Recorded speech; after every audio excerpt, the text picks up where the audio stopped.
உலகெங்கிலும் உள்ள தினமலர் நேயர்களுக்கு வணக்கம். உரைகள் விவாத நிகழ்ச்சிக்கு வரவேற்கிறோம்.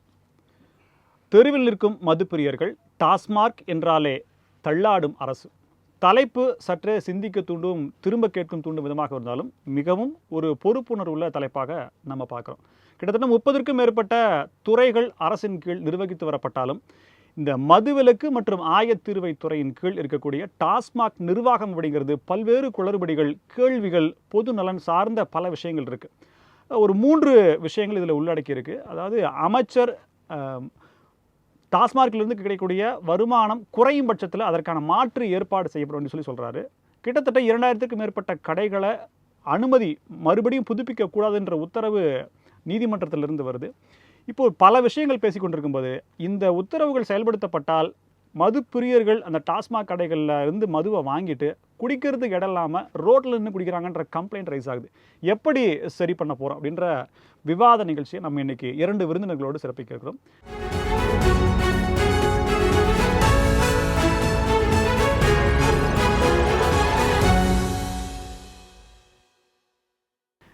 இரண்டு அரசியல் விமர்சகர்கள் வந்திருக்கார்கள். ஒருவர் அருண்குமார் மற்றும் ஜெகதீஸ்வரன் நிலையத்தில் இருக்காங்க, பேசலாம். சார் வணக்கம். சார் வணக்கம். ஜெகதீஸ்வரன் உங்கள்கிட்ட ஆரம்பிக்கிறேன். இப்போ முதல்ல இதில் இருக்கக்கூடிய பிரச்சனைகள் என்ன? அதாவது தெருவில் மது அருந்துவதால் ஏற்படக்கூடிய பிரச்சனைகள், அரசு இது எப்படி அணுகணும்? இன்றைக்கி நம்ம சில இடங்களில் டாஸ்மாக் கடைகள் இருக்கும்.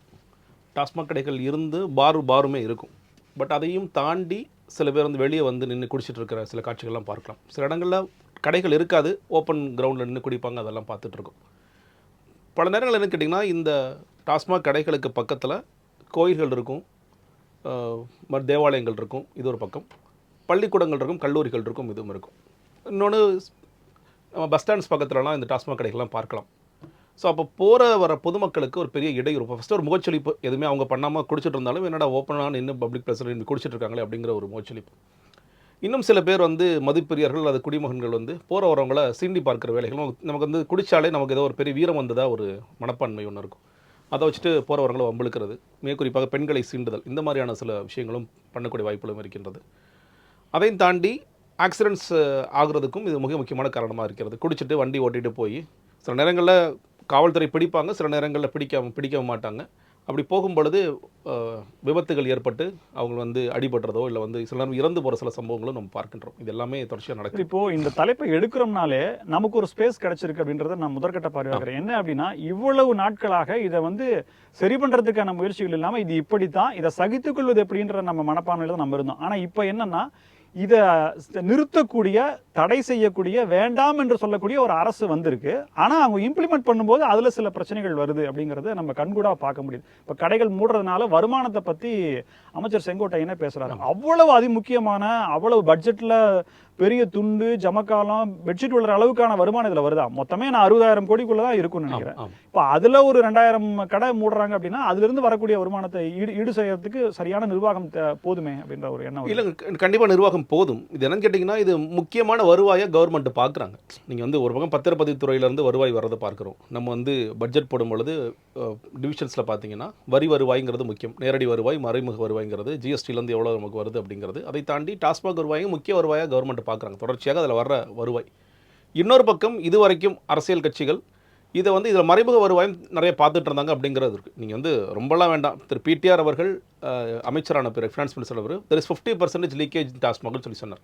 அது அரசுக்கு இல்லை 50% லீக்கேஜ் ஆதான்னு கேட்டிங்கன்னா, இப்போ 60,000 கோடி டாக்ஸாக போகுதுன்னா 60,000 கோடி இங்கே கலெக்ஷனாக வேற ஒருத்தர் எடுத்துகிட்டு இருக்காங்க அப்படிங்கிறதா அதோடைய பொருளாக இருந்திருக்கு. அதில் நீங்கள் பாரில் சம்பாதிக்கிறது, நீங்கள் டைம் ஒன்று இருக்குது, காலையில் இத்தனை மணிலேருந்து இத்தனை மணி வரைக்கும் தான். ஆனால் யாருக்குமே தெரியாது எத்தனை மணிக்கு ஓப்பன் ஆகுது, எத்தனை மணிக்கு க்ளோஸ் ஆகுதுங்கிறது தெரியாது. சில நேரங்களில் காவல்துறையோட கண்காணிப்புலேயே நடந்த காட்சிகளை நான் பார்த்துருக்கேன். இப்போ நான் புதுக்கோட்டையில் இருக்கேன். இங்கே டிவிஎஸ் கார்னர்னு ஒரு இடம் இருக்குது. அந்த கடைகள் எப்பயுமே சாத்துறதே கிடையாது. 24 hours ரன் ஆகிட்டே இருக்கும். எப்போ போனாலும் நீங்கள் போய் வாங்கிக்கலாம். அதில் கள்ள மார்க்கெட் கூட 10 ரூபா, அந்த டயத்துக்காக கூட 10 ரூபா, கூட 20 ரூபா. லீகல் டயத்துக்கும் இல்லீகல் டயத்துக்கும் அதுதான் வித்தியாசமே தவிர எப்பொழுதுமே நீங்கள் திறந்திருக்கும் அப்படிங்கிறது. அவங்க இதில் அந்த மறைமுக வருவாய் பெருசாக இருந்துச்சு.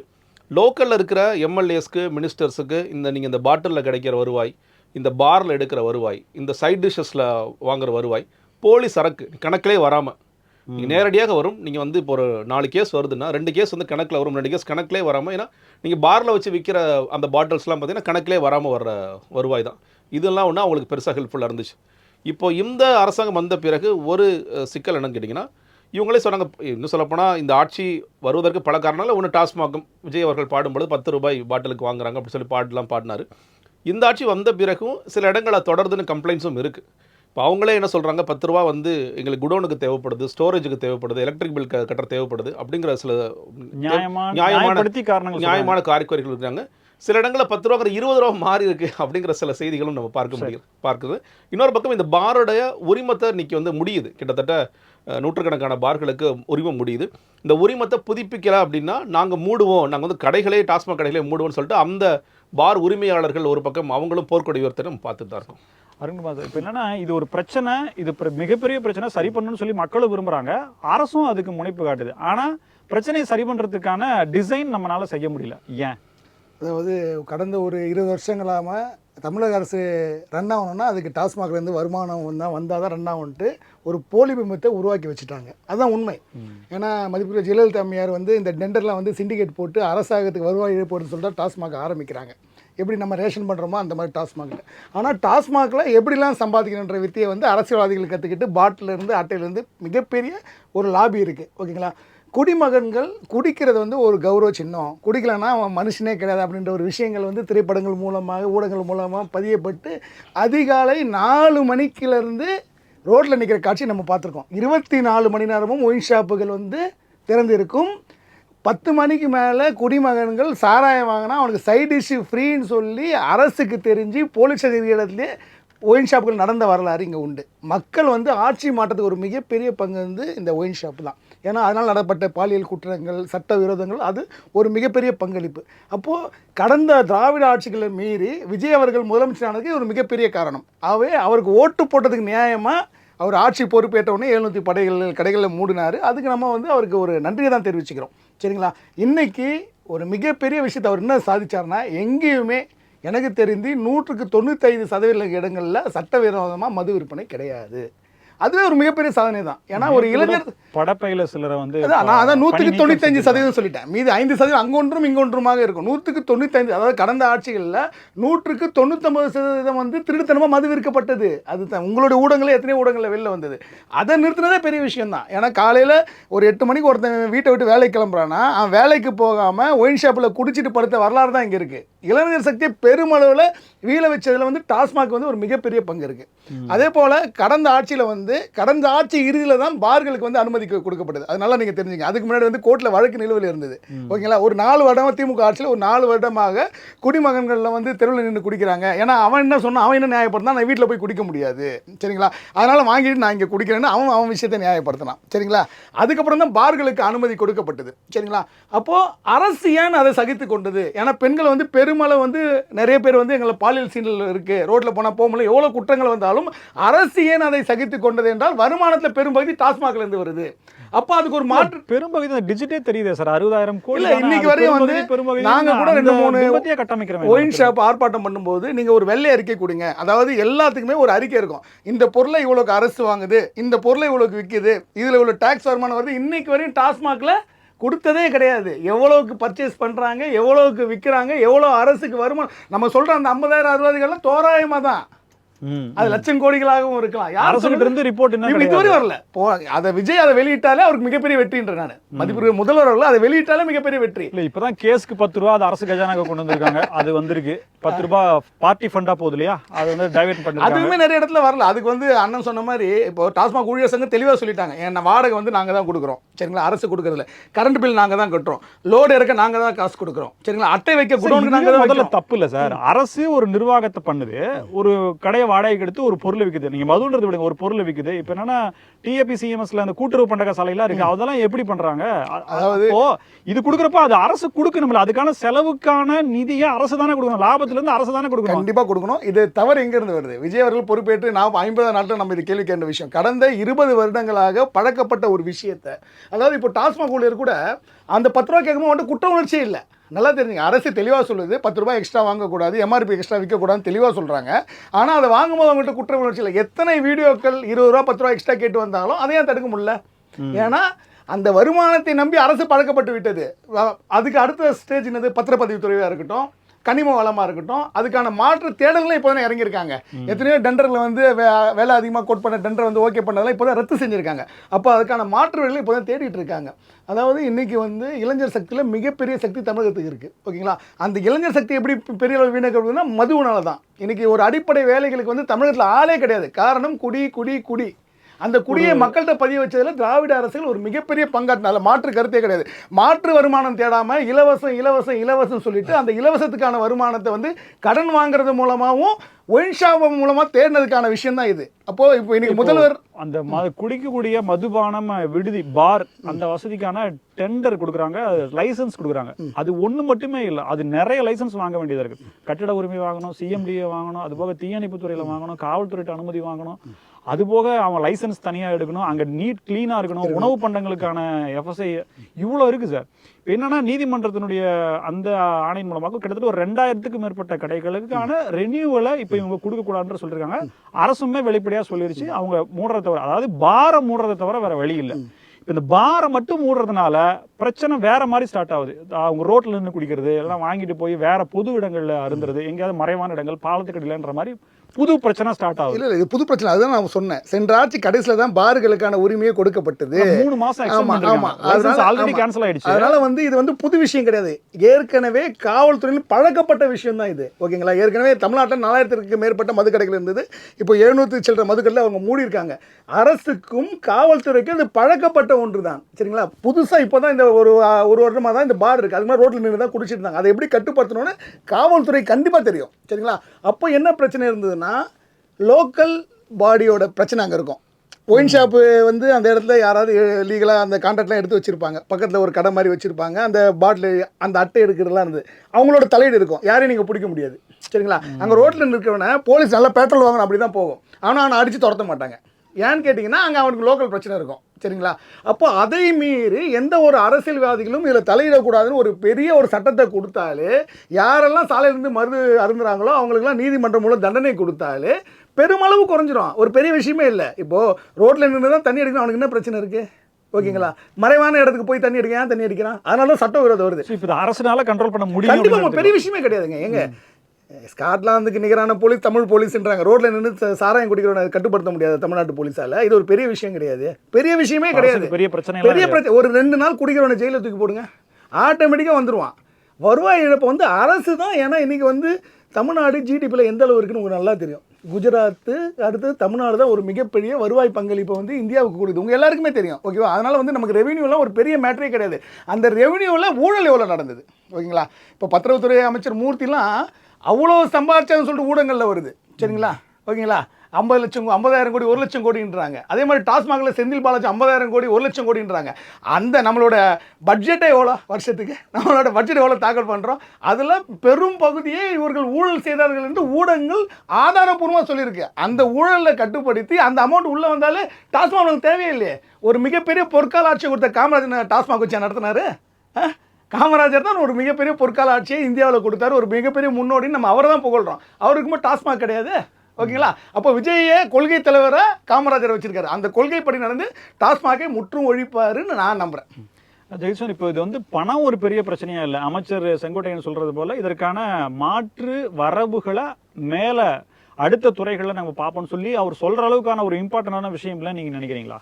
பணத்தை அடிப்படையாக வச்சது இல்லை. ஏன்னா இது அடுத்த பிரச்சனையாக பார்க்க போனீங்கன்னா ஒன்று சட்டம் ஒழுங்கு பிரச்சனை வருது, 2வது கள்ள மார்க்கெட்டு மது விற்பனை அப்படின்ற இன்னொரு பிரச்சனையும் வருமானம் பாதிப்பு அப்படின்றது. இது எல்லாமே சரி பண்ணணும் அப்படின்னா நிச்சயமா அரசு நினைச்சா மட்டுமே முடிச்சிடும் அப்படின்ற மாதிரி இருக்கு. அது நீங்க எப்படி எடுத்துக்கிறீங்க? ஒன்றுங்க, நீங்கள் கேட்டீங்க அந்த வாடகை இந்த மாதிரியான விஷயங்கள்லாம் வந்து இப்படி தான் சரி கட்டணுமான்ட்டு. இது டாஸ்மாக் மட்டும் கிடையாதுங்க. நீங்கள் அங்கன்வாடி பள்ளிகளில் போய் கேளுங்க. நீங்கள் வந்து கேஸ் சிலிண்டரு, சில நேரம் வந்து தண்ணி கனெக்ஷனுக்கு வர தண்ணி, இதுவே வந்து எப்படி அவங்க சமாளிக்கிறாங்கன்னு கேட்டிங்கன்னா சில நேரம் பேரண்ட்ஸ்கிட்ட கேட்பாங்க.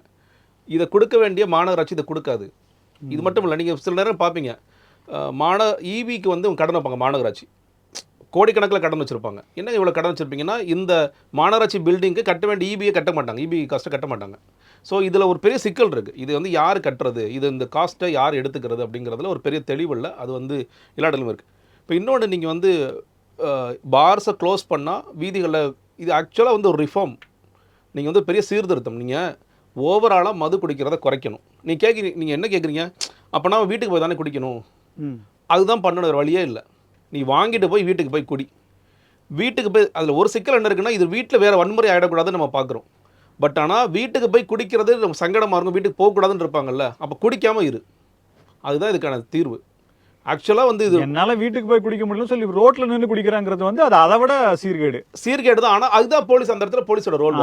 போலீஸ் வந்து நீ இப்போ பார் கிடையாதுப்பா வாங்கி, இன்னும் சொல்ல போனால் நீங்கள் இப்படி பாருங்களேன், இப்போ பாரில் நான் முதலே சொன்னேன், பாரில் குடிச்சிட்டு போயிட்டு அவனை போலீஸ் நீங்கள் பிடிக்கிறீங்க, நீங்கள் ஆக்சுவலாக பிடிக்கக்கூடாதுல்ல. எங்கள் கவர்மெண்ட்டுக்கு வருவாய் ஏற்படுத்திட்டு வர்ற ஒரு மதிப்பிரியர் அவர், அவர்கிட்ட போய் நீங்கள் திரும்ப காசு கொடுங்கன்னா அவர் என்ன பண்ணுவார்? அது ஸோ நீங்கள் ஒன்றோட ஆக்சிடென்ட்டும் ஆகக்கூடாதுன்னு நீங்கள் நினச்சிங்கன்னா ஆக்சுவலாக வந்து பெரிய ரிஃபார்ம் கேட்டிங்கன்னா பார்ஸே இருக்கக்கூடாது, பாரே இருக்கக்கூடாது, ஒன்லி டாஸ்மாக் ஷாப்ஸ் மட்டும் தான் இருக்கணும். அது போக அதுவும் குறையும். டாஸ்மாக் கடையில் வாங்கிட்டு போய் வீட்டில் போய் குடி, வீட்டில் போய் குடிக்கணும், சங்கடமாக இருக்கா, குடியை விட்டுரு. இன்னும் சொல்லப்போனால் நீங்கள் வந்து அவனோட ஆக்சஸை வந்து குறைக்கணும். இப்போது பிரச்சனை என்னன்னு தெரியுமா, நீங்கள் வந்து ஆமாம் பொருளாதாரத்தில் பின்தங்கிய மக்கள், மிக குறிப்பாக நீங்கள் வந்து இப்போ கூவம்புரம் பகுதியெல்லாம் இருக்காங்க இல்லையா, நீங்கள் அந்த பகுதிகளில் பார்த்தீங்கன்னா எந்த பக்கம் போனீங்கன்னாலும் டாஸ்மாக் கடை உங்களுக்கு இருக்கும், அணைகட்டிடுவாங்க. நீங்கள் ஒன்றும் இல்லைங்க, 2015 பெருவெள்ளம், நான் வந்து பாடைக்குப்பம் பகுதியில் தான் வந்து நான் வேலை பார்த்துட்ருக்கேன். நீங்கள் ஒரு பாலம் உடஞ்சிருச்சு, ஆக்சுவலாக தரப்பாலம் உடஞ்சிருச்சு, அந்த தரப்பாலத்தை கிராஸ் பண்ணி தான் டாஸ்மாக் கடைக்கு வரலாம். அவ்வளோ வேகமாக வேலை பார்க்குறாங்க இந்த தரப்பாலத்தை ரெடி பண்ணுறதுக்கு. ஏன் ரெடி பண்ணுறீங்க பார்த்தா, அப்போ தான் அங்கே டாஸ்மாக் கடை சரக்கு வாங்க முடியும். சரி ஓகே, இல்லை வேறு வழியில் நான் போகிறேன், அந்த வழியில் கடை இருக்குது. நீங்கள் வந்து அந்த குடிசை பகுதியை விட்டு வெளியே நீங்கள் வரணுன்னா 4 பக்கமும் உங்களுக்கு அணைகட்டி வாங்கி ஆகணும் அப்படிங்க. ஸோ ஓவராலாக என்னன்னு கேட்டிங்கன்னா, நம்ம வந்து இந்த அவைலபிலிட்டியை குறைக்கணும், அக்சஸை குறைக்கணுங்கிறது தான் முக்கியம். ஸோ அதனால் போக போக பார்ஸுக்கான தேவையே இருக்கக்கூடாது, பார்ஸே இருக்கக்கூடாது. நீங்கள் இன்னொன்று சொன்னீங்க இல்லையா, இப்போ இருக்கிற பல பார்ஸில் நீங்கள் போட்ட ஒரு விதிகள் கூட நீங்கள் எல்லா விதிகளோட சேர்த்து ஒரே ஒரு பார் தமிழ்நாட்டில் காமிக்கவே முடியாது. ரொம்ப சிம்பிளாக ஃபுட்டு மட்டும் எடுத்துக்கலாம், சாப்பாடு மட்டும். இப்போ திடீர்னு உள்ளே போகிறாங்க, எவ்வளோ கேவலமாக இருக்கும். டாய்லெட்ஸு, பணியாளருக்கான டாய்லெட்ஸ் முதல்ல இருக்குமா, அதுவே பெரிய கொடுமையாக இருக்கும். நீங்கள் உள்ள டாய்லெட்ஸ் இருக்காது, அது ரொம்ப மோசமாக இருக்கும். நீங்கள் ஃபயர் சேஃப்டி மூலமா தொற்று நோய் எல்லாமே வருங்க. ஃபயர் சேஃப்டி இருக்காது. நீங்கள் கட்டடத்துக்கான முறையான அனுமதி இருக்குமா, முறையான அனுமதி இருக்காது. பல பார்கள் வந்து உரிமமே இல்லாமல் செயல்பட்டு இருக்கும். ஏன்னா அங்கே லோக்கலில் இருக்கிற அரசியல்வாதி எனக்கு தெரியும், போலீஸை தெரியும், நான் அவங்களுக்கு காசு கொடுத்தேன்னா இப்படி செயல்பட்டு இருக்கும். ரொம்ப வருஷமாக இதெல்லாம் நடக்குது. நீங்கள் உரிமமே இருக்காது ஆனால் செயல்படும், இல்லை உரிமம் உங்களுக்கு போயிட்டு 2 வருஷம் 3 வருஷம் இருக்கும், அது செயல்படும். நீங்கள் அதை போராடி மூடுறதே பெரிய கஷ்டம். நீங்கள் கோர்ட்டுக்கு போய் அதை போராடி அதை மூடுறதே ஒரு பெரிய கஷ்டமாக இருக்கும். இந்த வருவாய் குறித்து கேட்டிங்க, நீங்கள் வந்து நிச்சயமாக மாற்று வருவாய்களை ஏற்பாடு பண்ணலாம். இப்போ இவங்களே என்ன சொல்கிறாங்க, நாங்கள் வந்து கனிம வள கொள்ளை தடுக்க போகிறோம், நிறைய கனிம வள கொள்ளை போய்ட்டு இருந்துச்சு. ஒவ்வொரு வாட்டியும் நீங்கள் சங்கங்களும் இயக்கங்களும் பேசும் பொழுது டாஸ்மாகிற்கான மாற்று வருவாய் என்ன அப்படின்னு பேசும்போது மிக முக்கியமாக மணல் கொள்ளை, கனிம வளை, 2 தான் சொல்லுவாங்க. ஆனால் எல்லாரும் சொல்லுவாங்க, ஆனால் இது வரைக்கும் செயல்பாட்டுக்கு வந்ததில்லை. இதை அவங்க செய்யட்டும் நான் சொல்கிறேன். கனிம இன்னொன்று மணல் கொள்ளையை பொறுத்த வரைக்கும் செகண்ட் சேல்ஸ் பண்ணாதீங்கன்னு சுப்ரீம் கோர்ட்டே சொல்லுது. என்னன்னா இங்கேருந்து வாங்கி கைமாற்றி விடுறது கவர்மெண்ட், அவ்வளோதான். டபுள் த ரேட் ஆகுது. அவன் பிரைவேட்டுக்கு போகும்போது அது டபுள் த ரேட் 3 மடங்கு 4 மடங்கு வித்துட்டு இருப்பான். இதை நீங்களே டேரெக்டாக செய்ய வேண்டியது. எதுக்கு இந்த வேலை செய்கிறீங்கன்னா, எனக்கு வர வேண்டிய மறைமுக வருவாய்க்காக நான் வந்து கவர்மெண்ட் எவ்வளோ இழப்பு ஏற்பட்டாலும் அதை பற்றி கவலைப்பட மாட்டேன். அதுதான் இங்கே சிக்கல். இல்லை கவர்மெண்ட்டுக்கு வருவாய் வரட்டும், எனக்கு வருவாய் வராட்டியும் பரவாயில்ல அப்படிங்கிற ஒரு ஸ்டாண்டை இந்த கவர்மெண்ட் எடுத்தாங்கன்னா இது நிச்சயமாக இதெல்லாம் குறைக்கலாம். நீங்கள் இன்னொன்று, இப்போ டாஸ்மாக் கடைகளை குறைக்கிற அதே நேரத்தில் இந்த மணமகிழ் மன்றங்களையும் குறைக்கணும். இப்போ திமுக ஆட்சி செய்த மிகப்பெரிய ஒரு துரோகம்னே நான் சொல்லுவேன். டாஸ்மாக் கடையில் குறைக்கிற மாதிரி குறைக்கிறது மணமகிழ், அதாவது 12 மணிக்கு திறப்பேன், 11 மணிக்கே திறந்து விட்டுறது. ஏன்னா நீ கூடுதலாக வருவாய் கிடைக்கும், அங்கே போனீங்கன்னா நிறைய குடிப்பேன், நிறையா நீ இது வாங்குவேன், ஸ்நாக்ஸ் வாங்குவேன், அந்த வாங்குவோம் இது வாங்குவோன்னு சொல்லிட்டு அந்த மாதிரி வேலைகளை பண்ணாங்க. இப்போ இந்த ஆட்சியில் நான் பார்க்குறேன் 714 கடைகளை குறைச்ச மாதிரி சொல்கிறாங்க. நீங்கள் மணமகிழ் மன்றங்கள் திறப்பதற்கு நீங்கள் வந்து நோட்டீஸ் கொடுக்குறாங்க, திறக்கிறனா நீங்கள் இந்த ரூல்ஸ் எல்லாம் ஃபாலோ பண்ணி தரங்க, அது ஆபத்து. அப்போ இது பர்பஸே டிஃபீட் ஆகிடும்ல.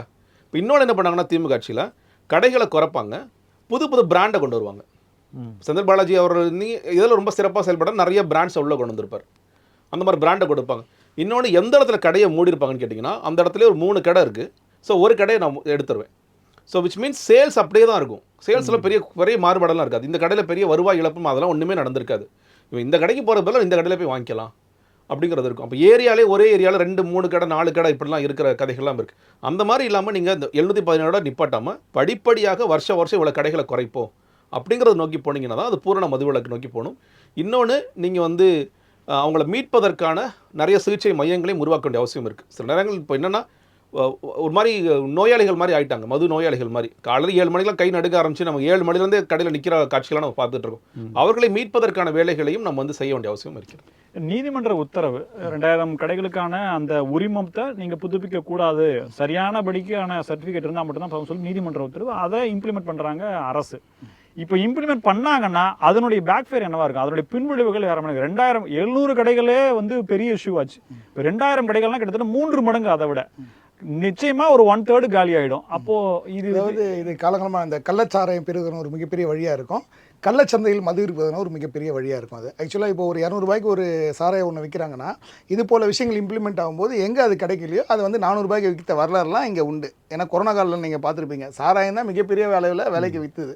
அப்போ அது போன்ற ஒரு கள்ளச்சந்தை உருவாகும். அந்த கள்ளச்சந்தையை தடுப்பது வந்து காவல்துறை கையில் தான் இருக்குது. காவல்துறையை வந்து தன் வசம் வச்சுருக்கும் போதில் அதை ஸ்ட்ராங்காக பண்ணாலே எல்லாமே முடிஞ்சிடும். ஏன்னா மிகவும் பின்தங்கிய மாநிலமான, கல்வி அறிவு இல்லாத மாநிலமான பீகார் போன்ற மாநிலங்களில் மதுவிலக்கை சாத்தியப்படுத்தும் போது மிகப்பெரிய படிப்பறிவு உள்ள தமிழ்நாட்டில் சாத்தியப்படுத்தாதீங்க.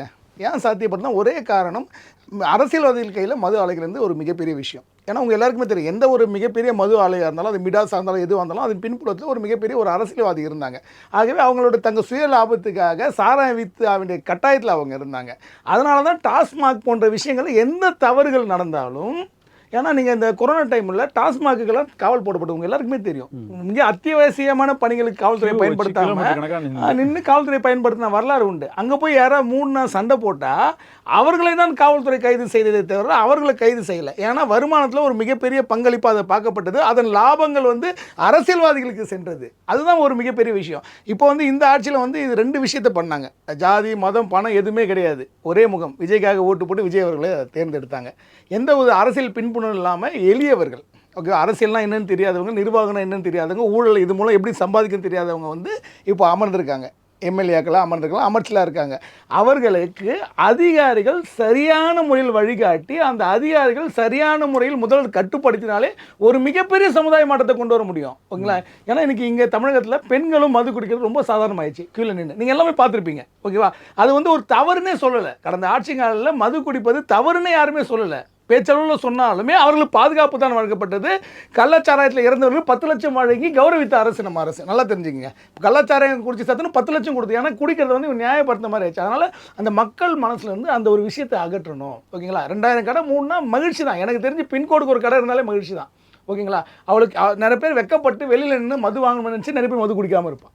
பார்களை மாறினா வீட்டில் போனால் பொண்டாட்டிகிட்ட செருப்படி வாங்கினு நிறைய பேர் வீட்டுக்கு போய் மது குடிக்காமல் இருப்பான். அது ஒரு மிகப்பெரிய ஒரு சமுதாய மாற்றத்தை உண்டு பண்ணோம். எத்தனை பாலியல் குற்றங்கள், அந்த பாலியல் குற்றங்கள் அடிப்படை எதுன்னு பார்த்தீங்கன்னா மதுவாக இருக்கும், கஞ்சா போதையாக இருக்கும். ஓகேங்களா? இன்றைக்கி மெத்தப்பட்டைலாம் அந்த வார்த்தைகள்லாம் நாங்கள்லாம் 10 வருஷம் முன்னாடி கேள்விப்பட்டதே இல்லை. இன்றைக்கி எத்தனையோ போதை வஸ்துகள் வந்து தமிழகத்தில் ரொம்ப சர்வசாதாரணமாக கிடைக்குது. மதுவை நிறுத்தும் போது அதனுடைய புழக்கம் தேவை அப்படின்றது அதுதான். ஆக்சுவலாக நாங்கள் இதுக்கு என்ன சொல்லியிருந்தோம்னு கேட்டீங்கன்னா, அரசுக்கு வந்து நீங்கள் கல்லுக்கு அனுமதி கொடுங்க நம்ம ஒரு கோரிக்கை வச்சோம். ஏன்னா எப்போ வந்து டாஸ்மாகில் வந்து வருமானம் அதிகமாகிடுச்சோ தமிழக அரசு வந்து கல்லுக்கு தடை விதித்துட்டாங்க. சரிங்களா?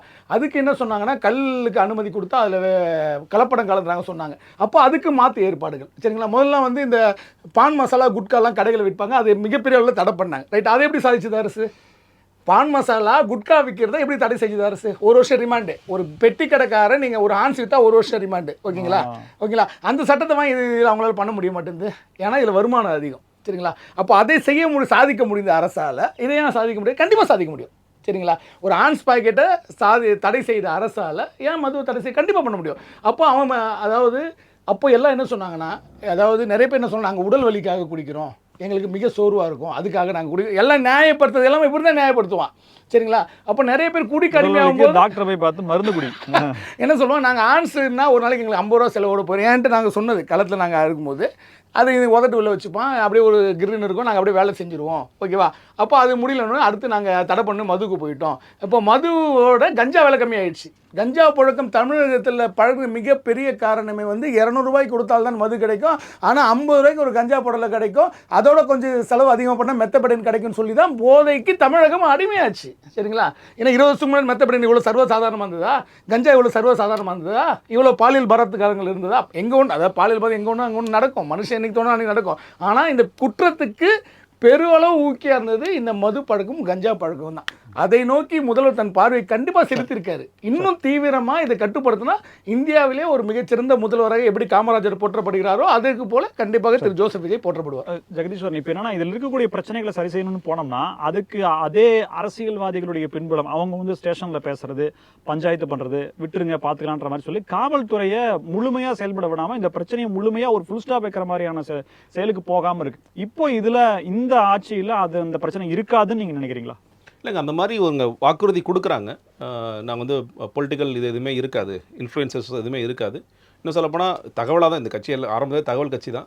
தகவலாக வருகின்ற ஒரு விஷயத்தில் வந்து விஜய் அவர்கள் அதை சொல்லியிருக்காரு அப்படிங்கிறதையும் சொல்கிறாங்க. நீங்கள் வந்து எங்கள் கட்சிக்காரங்களாக இருந்தால் நடவடிக்கை எடுங்கன்னு சொல்கிறாங்கிறது. ஆனால் இதில் ஒரு சிக்கல் என்னன்னு கேட்டிங்கன்னா, இப்போது நீங்கள் பேச்சுவாக்கில் வர்றதெல்லாம் ஓகே தான். இப்போ இன்றைக்கி வந்து ஜுடிஷியல் அப்பாயின்மெண்ட்ஸ் நம்ம பார்க்குறோம். அக்ராஸ் தமிழ்நாடு எல்லா கோர்ட்ஸ்லையும் வந்து கிழமை நீதிமன்றங்கள்லேருந்து ஹைகோர்ட்ஸ் வரைக்கும் public prosecutor, pleader, additional feeder எல்லாம் போட்டிருக்காங்க. இதில் ஒரு 80 கோடி ரூபாய்க்கு ஊழல் நடந்திருக்குன்னு சொந்த கட்சிக்கார நம்மளாம் சொல்லலை, சொந்த கட்சிக்காரங்க கோர்ட்டில் கேஸே போடுறாங்க. சும்மா வாய் வார்த்தையே சொல்லிட்டு பரப்பா அவதூறு பரப்புறாங்க. பட் கோர்ட்டில் போய் எங்கள் கட்சிக்காரங்களாம் சேர்ந்து ஒரு 80 கோடி ரூபா ஊழல் பண்ணியிருக்காங்கிறாங்க. அதை எடுத்து வாதாடுறதும் தேவை கட்சிக்காரங்க தான் இருக்க போகிறாங்க. அது வேறு. ஸோ நீங்கள் என்னென்னா, இப்போ சார் சொன்னார் இல்லையா, கஞ்சா போதை இதெல்லாம் நீங்கள் போதையை அரெஸ்ட் பண்ண பிறகு எல்லாத்தையும் பிபிட்ட போய் ஒரு கருத்து கேட்பாங்க. என்ன சார் ஜாமீன் கேட்குறான் விடலாமா? இப்போ நீங்கள் அந்த பிபி வந்து ஒரு 50 லட்ச ரூபா ஒரு லஞ்சம் கொடுத்துட்டு வந்துருக்கான்னு வச்சுக்கோங்களேன். நீ எவ்வளோடா கொடுப்பா? ஆனால் நான் ஒரு 10 ரூபா கொடுக்குறேன் சார், விட்டுறா, அவ்வளோதானே. அப்போ என்ன பண்ணு, அப்போ இவன் போய் அடுத்த அப்பா இந்த வாட்டி 1 கிலோ கடை சேல்ஸ் பண்ணிட்டு போனோம், அது நம்ம பிபி நமக்கு க்ளோஸாக தான் இருக்குது, அடுத்து 2 கிலோ பண்ணுவோம்மா. அப்போ நீங்கள் எப்படி குறைப்பீங்க? நீங்கள் அடிப்படையிலங்க நீங்கள் போலீஸும் ஜுடிஷியரியும் இங்கே சரியாக செயல்பட்டால் நாட்டு 50% பிரச்சனையே இருக்காது. இங்கே சிக்கலே வந்து போலீஸும் ஜுடிஷியரும் நீங்கள் சரியாக இல்லைங்கிறதான். அதுலேயே நீங்கள் ஊழல் பண்ணீங்க அப்படின்னா எதுவுமே மாறாது. அது ரொம்ப ரொம்ப அடிப்படையான விஷயம். நீங்கள் தாவேக்கால இருக்கிற இந்த அரசு வழக்கறிஞர்கள் எல்லோரும் வந்து காசு கொடுத்து தான் வந்திருக்காங்க. நேற்று இன்னொருத்தர் ஆடு திருநாள் 1000 ஒருத்தர் பிபிஆ போட்டிருக்காங்க ஒரு ஊரில். இதையும் பார்க்குறோம். அப்போ எந்த அடிப்படையில் நீங்கள் போகிறீங்க? சிசிடிவி ஃபுட்டேஜே எடுத்து போட்டு இன்னொரு நிர்வாக ரீதியாக நீங்கள் பிசிஆர் கோர்ட்டில் போய் பிசி எம்பிசிசி போட்டுட்ருக்காங்க. அதுவும் அவங்களுக்கு தெரியலை. ஜட்ஜு கேட்குறாங்க என்ன நீ போட்டுட்ருக்கீங்க அப்படின்னு சொல்லி கேட்குறாங்க. ஜிஓஸ் பாஸ் ஆகலை, 1ஆம் தேதி யாருக்கும் ஜாமீன் கிடைக்கல. ஜட்ஜு கேட்குறாரு எப்போ ஜிஓஸ் பாஸ் பண்ணுவீங்கன்னு கேட்குறாரு. இல்லை சார் லேட் ஆகுங்கிறாங்க. ஜாமீன் கேட்டு வந்தவங்களாம் 5ஆவது நாள் 6ஆவது நாள் இன்றைக்கி வரைக்கும் ஜாமீன் வேறு வழி இல்லாமல் பிபி இல்லை, ஜிபி இல்லை, அடிஷனல் பீடர்ஸ் இல்லை. இதை நம்ம சேர்த்து பேச வேண்டியதாக இருக்குல்ல. நீங்கள் அதில் ஊழலை, ஏன்னா இது எல்லாமே யாருக்கு காசு வாங்கினாங்க? மாவட்ட செயலர் காசு வாங்கினாங்க. இது எதுனாங்க திமுக பண்ணாங்க? இப்போ நீங்கள் என்ன மாற்றுன்னு சொல்கிறீங்க? நீங்கள் அதை வந்து இப்பயே கட்டுப்படுத்தி இதை சரி பண்ணாட்டி இது தொடரும். விஜய் அவர்கள் தூய்மையானவராக இருப்பார், அவர் காசு தேவைப்படாமல் இருக்கலாம். என்ன நிறைய சொத்து இருக்குப்பா, எனக்கு வேணும் கீழே இருக்க நீ கட்டுப்படுத்த தவறுனீங்கன்னா இல்லை. இப்போ என்ன சொல்கிறாங்கன்னா, அந்த லாயர் என்ன சொல்கிறாரு, இதுக்கும் விஜய் அவர்களுக்கு சம்மந்தம் இல்லைங்கிறாங்க. அதுதான் பெரிய ஆபத்து நான் சொல்லுவேன். இதுக்கும் அவருக்கு அவங்களே சொல்கிறாங்க விஜய் அவர்களுக்கு தெரியாமல் இருக்குங்க. தெரியாமல் இருக்குன்னா அப்போ என்ன அர்த்தம்? அப்போ அவருக்கு அவர் நிர்வாகத்தில் நடக்க எதுவுமே தெரியாது, டெய்லி ஆஃபீஸில் வந்துட்டு போகிறான்னா எதுவுமே தெரியாதுங்கிற மாதிரி ஆகிடும். இந்த மாதிரியான நிர்வாகம் அப்படிங்கிறது மிகப்பெரிய பிரச்சனைகள் வழிவகுக்கும் இல்லையா? இப்போ என்னன்னா, ஒரு பக்கம் செந்தில் பாலாஜியை தேடுகிறது போலீஸ், அசோக்கை தேடுகிறது போலீஸ், தலைமறைவுன்னு சொல்லி ஒரு பெருமையா பேசுறாங்க. இன்னொரு பக்கம் பார்த்தா வழக்கறிஞர்களை நியமிக்கிறதுல காசு வாங்கிட்டு நியமிக்கிறாங்கன்ற குற்றச்சாட்டு வைக்கப்படுது, வழக்கே தொடுக்கிறாங்க. எப்படி எதை நோக்கி போகுது? நான் தூய சக்தின்னு சொல்றாங்க, ஆனா செயல்பாடு இல்லையே. அப்படின்னா அப்ப இவங்களும் மாற்று தானே அப்படின்ற மாதிரி ஒரு, அதாவது ஊழல் வந்து மக்களை கொண்டு வர்றது, வெளியே கொண்டு வரதுக்கு விஜய்னு ஒருத்தர் தேவைப்பட்டார் என்ன பொறுத்தவரை. ஏன்னா 2000 1000 காசு வாங்கி ஓட்டு போட்டு பழக்கப்பட்ட மக்களை ஒரு 4-5 திருமங்கலம் ஃபார்முலா, அழகிரி உங்களுக்கு நல்லா தெரியும், அந்த இடைத்தேர்தலேருந்து அது ஒரு பெரிய ஃபார்முலா ஆரம்பிச்சுது சரிங்களா. அப்படி ஒரு பழக்கப்பட்ட மக்களை, அந்த மக்களே ஊழலேருந்து வெளில கொண்டு வரதுக்கு விஜய் போன்ற ஒரு மிக செல்வாக்கான ஒரு முகம் தேவைப்படுது. கண்டிப்பாக இந்த வாட்டி பணம் எதுவுமே எடுபடலை ஓகேங்களா. ₹1 செலவு பண்ணாமல் தான் விஜய் கட்சியினர் ஜெயிச்சாங்க. அதே மாதிரி நான் ஒரு 40 நாள் 50 நாள் எல்லாரும் புனித சக்தியை மாறிடுவாங்கன்றதுக்கு இல்லை. ஏன்னா இவங்களாம் காலங்காலமாக பணம் வாங்கி கொழுத்தவர்கள் ஓகேங்களா. பணம் வாங்கி கொழுத்து அதனோட பலன் அனுபவித்தவங்க. அவங்கள ஒரு 50 நாளில் மாற்ற முடியுமான்னு எனக்கு தெரியல. ஆனால் ஒரு சீரிய சிந்தனையை விஜய் விதைச்சிருக்காரு. அதை நான் சொல்லுவேன். ஒரு சீரியஸ் சிந்தனையை மக்கள் மனசில் விஜய் விதைச்சிருக்காரு. அதை ஸ்டெப் பை ஸ்டெப்பாக இப்போ நம்ம இந்த உரைகளில் பேசுகிற விஷயங்களும் கூட கண்டிப்பாக விஜய் போன்றவர்கள்ட்ட போவோம், இல்லைனா அவர் கீழே இருக்க அவரோட அசிஸ்டன்ஸுக்கு போவோம். அதே மாதிரி ஒத்துக்கிறாங்க இல்லைங்களா, வழக்கறிஞர் நியமனத்தில் பணம் பெற்றது முதலமைச்சருக்கு தெரியாதுன்றாங்களா? அதுவே ஒரு பெரிய பிரச்சனை தானே. கண்டிப்பாக அது மாற்று கருத்தே கிடையாது. அது விஜய்க்கு தெரிந்ததா இல்லையான்னு விஜய் அவர்கள் சொன்னாதான் தெரியும். ஏன்னா இவங்க என்ன வேணால் எல்லாம் விஜய் தெரியாதுன்னு அதை விஜய் அவர்கள் தான் சொல்லணும். அது தெரிந்து கூட இருக்கலாம், கண்டிப்பாக அதுக்கான நடவடிக்கை. ஏன்னா இருக்கிறதுலே மோசமான கரப்ஷன் வந்து நீதிமன்றத்திலும் போலீஸ்லையும் இருக்கக்கூடாது. இது 2 இடத்துல கரப்ஷன் இருந்தாலே நாடு நீங்கள் என்ன தான் தூய்மையான நாடு முன்னேறாது. அந்த 2 கரப்ஷனை கண்டிப்பாக ஒழிச்சு தான் இல்லை, மாற்று சக்தியே கிடையாது. ஏன்னா நீதிமன்றங்கள் அதை தான் இன்னும் பொதுமக்கள் நம்பிட்டு இருக்காங்க. அதுதான் கடைசி. அதில் ஊழல் போகிறத வந்து நம்ம அனுமதிக்க முடியாது, முதல்வரும் கண்டிப்பாக அனுமதிக்கக்கூடாது. நிச்சயம். டாஸ்மாக் நிர்வாகத்தில் இருக்கக்கூடிய பிரச்சனைகள், அரசு அதை தீர்ப்பதற்கான எடுக்கக்கூடிய முனைப்புகள், அதனால எதிர்கொள்ளக்கூடிய பிரச்சனைகள் அப்படின்னு சொல்லி பல பிரச்சனைகள் இருக்கு. மது பிரியர்கள், குடிமகன்கள், அவங்களுக்கு தேவை, அதை நிறுத்தினா அவங்களுக்கு உடல் ரீதியான என்ன பாதிப்பு, அதுலேருந்து மீண்டு வருவது அப்படின்ற ஒரு பிரச்சனை ஒரு பக்கம் பார்க்கப்பட்டாலும், அவைலபிலிட்டியை குறைச்சாலே ஒரு 50% பிரச்சனை அது காலியாகும். 2வது சட்டம் ஒழுங்கு பிரச்சனை, பெண்கள் பாதுகாப்புங்கிறதுல வேற லெவலில் ஸ்க்ரோ பண்ணலாம் அப்படின்ற மாதிரி இருந்தாலும், ஆட்சியாளர்கள் தான் இதுல பிரச்சனைக்குரியவர்களாக இருக்கிறார்கள்ன்றதான் எங்க தொட்டாலும் அங்க போய் நிக்குது. ஏன்னா ஸ்டேஷன்ல போய் பஞ்சாயத்து பண்றது அப்படின்றது அவங்களா தான் இருக்கு. இருந்தாலும் இந்த அரசு இதை முடிச்சு கட்டணும், அதாவது இதை ஒரு தீர்வாக கொண்டு வரணும், நல்ல அளவுல கொண்டு போகணுன்ற ஒரு எண்ணம் அவங்க செயல்பாட்டில் தெரிகிறதே ஒரு பெரிய மாற்றமாக இருக்கு. எத்தனை நாட்கள் எடுக்கும், எத்தனை ஆண்டுகளாக அப்படின்றத தாண்டி எத்தனை ஆண்டுகள் ஆனாலும் நிச்சயம் அந்த இலக்கை நம்ம அடையணும் அப்படிங்கிறது தான் இருக்கு. கலந்து கொண்ட விருந்தினர்களுக்கு நன்றி. நேயர்களே, இணைந்திருங்கள் தினமலருடன். நன்றி நேயர்களே.